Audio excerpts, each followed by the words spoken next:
equation of the pure quadratic equation. Okay, so what should happen? Pure quadratic equation.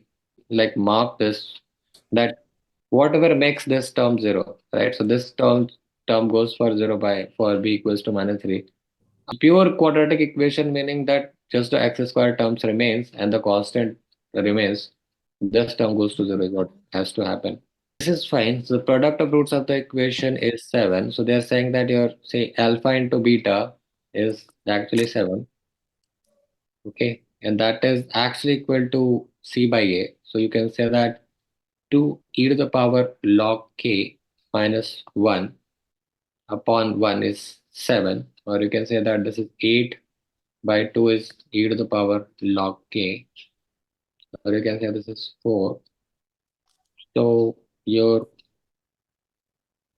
log k is log k is log 4 or your k is 4.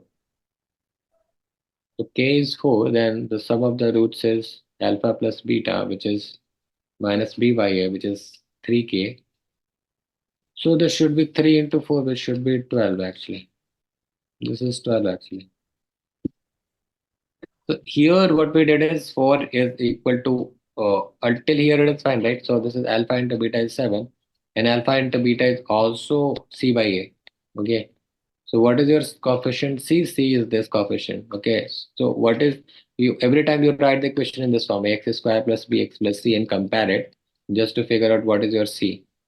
So your c is this part, the constant part. So which is 2 e to the power log k minus 1. We could have simplified it. The e to the power log a we could have still written as 2 to the power 2k minus 1 instead. Yeah. So e to the power something where the base is same, right? We can say this is k itself. This is 2k minus 1. And this 2k minus 1 is actually equal to 7. This means that 2k is actually equal to 8 or k is actually equal to 4. Once you got k 4, then you can find out what is the sum of the roots, which is alpha plus beta, which is c by a. Be c by a, and that would be minus 3k, right? So minus b by a, sorry about that. This will be minus b by a. That would be 3k. And 3k is actually equal to 3 into 4, which is 12. So I Yes, read the same thing over and over. Okay, so I think you got that. All right. Now